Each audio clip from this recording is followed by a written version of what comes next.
नमस्कार, 10 जून 2009 के America live में आपका स्वागत है। सबसे पहले नजर डालते हैं आज की खास खबरों पर। आतंकवाद के साथ साथ जातीय तनाव भी बन सकता है पाकिस्तान की स्थिरता के लिए खतरा, कहा अमेरिकी विशेषज्ञ ने। तालिबान के खिलाफ उठाए आम लोगों ने हथियार, और अफगानिस्तान में 21,000 और अमेरिकी सैनिकों की तैनाती पूरी। वॉइस ऑफ अमेरिका से मैं हूं अंशुमान आपटे। अब खबरें विस्तार से। वॉशिंगटन के कूटनीतिज्ञों के बीच पाकिस्तान के हालात के बारे में चर्चा इन दिनों गर्म है। एक विशेषज्ञ ने कहा है कि आतंकवाद के साथ ही जातीय तनाव भी पाकिस्तान में अस्थिरता की एक वजह बन सकती है। अमेरिकी जानकार सैलिग हैरिसन का कहना है कि पाकिस्तान में केवल तालिबान के खिलाफ कार्रवाई काफी नहीं है।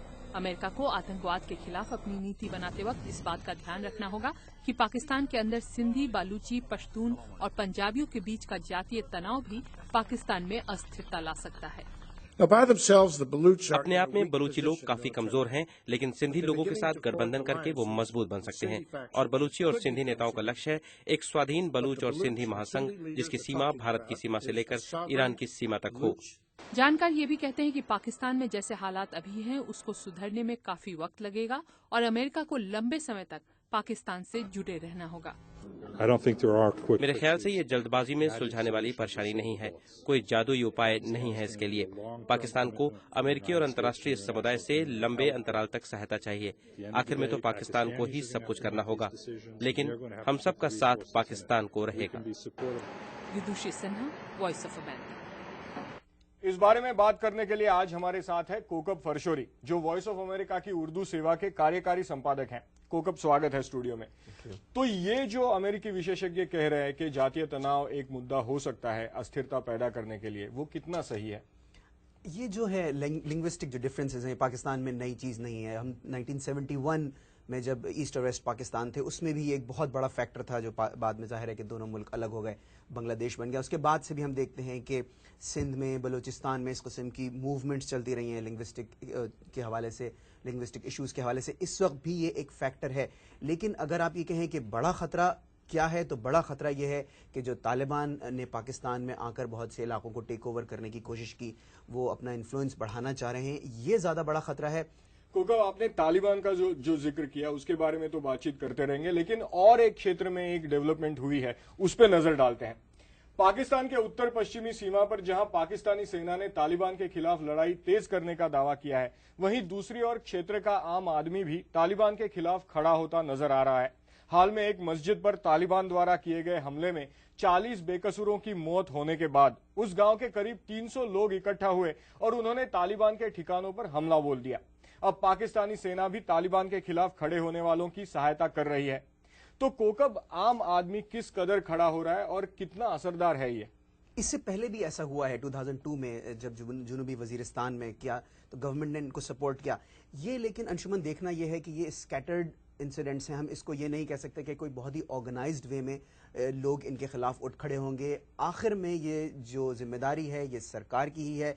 इस जगह जैसे कि आपने बात की, मस्जिद पर हमला हुआ था तो उसका एक बहुत ही जबरदस्त किस्म का रिएक्शन हुआ, स्पॉन्टेनियस, तो उसमें हो गए। लेकिन अगर ये सोचा जाए कि पाकिस्तान की पूरी सोसाइटी इनके खिलाफ उठ खड़ी होगी जहां जहां ये जाएंगे, ये उम्मीद करना कुछ बहुत ज्यादा होगा। इन इलाकों में वहां का कल्चर खुद भी ऐसा है कि वहां लोग गन्स रखते हैं, तो वो हथियार रखते हैं, वो खड़े हो सकते हैं, लेकिन इसको अक्रॉस द बोर्ड नहीं देखना चाहिए। तो फिर ये जो एक गवर्नमेंट भी इस पे काफी बैंक कर रही है, या इवन अमेरिकन प्रशासन भी इस बात पर कुछ जोर दे रहा है कि ऐसे लोगों को अगर एम्पावर किया जाए, तो आपके जहन में क्या किया जा सकता है इस मॉडल को, इस एग्जाम्पल को पूरे इलाके में इम्प्लीमेंट किए जाने की दृष्टि से? इसमें अगर हम एक्सपर्ट्स की राय को माने तो बहुत एहतियात से काम लेने की जरूरत है। उसकी वजह यह है कि आप इस तरह सिविलियंस को आर्म कर देंगे तो एक और नया खतरा पैदा हो सकता है। गवर्नमेंट ने जब भी इस सिलसिले में कोशिश की तो पाकिस्तान की जो बाकी सिविल सोसाइटी है उसकी तरफ से कुछ रेजिस्टेंस नजर आई है हमें। ये आप इस तरह से समझ सकते हैं कि जैसे अगर पानी का रेला आ रहा है तो वक्ती तौर पर आप कोई अरेंजमेंट, स्टॉप गैप तो कर सकते हैं, लेकिन ये सोचना कि लोगों को खड़ा करना ही तालिबान से मसले से के निपटने का हल है, इस मसले का हल है, ये सही बिल्कुल नहीं होगा। तो इसको हम रोल मॉडल नहीं समझ सकते। कहीं कहीं पर इस किस्म की रेजिस्टेंस हो सकती है, लेकिन इवेंचुअली ये काम सरकार को ही करना होगा। कोकब, बहुत बहुत शुक्रिया आपका हमसे बात करने के लिए। मेरी इस पूरी बातचीत को देखने के लिए आप हमारी वेबसाइट पर जाइए। पता है www.voasamachaar.com। एक और तालिबान के खिलाफ आम लोग एकजुट हो रहे हैं, वहीं दूसरी ओर सीमा पार अफगानिस्तान में अमेरिकी सेना भी मजबूत हो रही है। राष्ट्रपति ओबामा ने अफगानिस्तान में और सैनिक भेजने का जो वादा किया था वो पूरा कर दिया है। अफगानिस्तान और पाकिस्तान में तालिबान से लड़ने के लिए राष्ट्रपति ओबामा ने इस साल मार्च में एक रणनीति की घोषणा की थी। उस वक्त राष्ट्रपति ओबामा ने कहा था कि अफगानिस्तान में अमेरिकी सेना के कमांडर डेविड मैकेरन ने 21,000 अतिरिक्त सैनिकों की मांग की है। पिछले दिनों 10,000 और सैनिकों के शामिल होने के बाद अब 21,000 की संख्या पूरी हो गई है। कुल मिलाकर इस समय अफगानिस्तान में 58,000 अमेरिकी सैनिक हैं और दूसरे देशों की फौज को मिलाकर अफगानिस्तान में अंतर्राष्ट्रीय सैनिकों की संख्या 90,000 हो गई है। अगले कुछ ही दिनों में सेनेट की मंजूरी के बाद लेफ्टिनेंट जनरल स्टैनली मैकक्रिस्टल अफगानिस्तान में नए कमांडर का पद संभाल लेंगे। इस बीच रक्षा मंत्री रॉबर्ट गेट्स और जॉइंट चीफ ऑफ स्टाफ के चेयरमैन माइक मुलर ने कहा है कि अगले 12 से 18 महीनों में पता चल जाएगा कि हम कितने प्रभावशाली रहे हैं।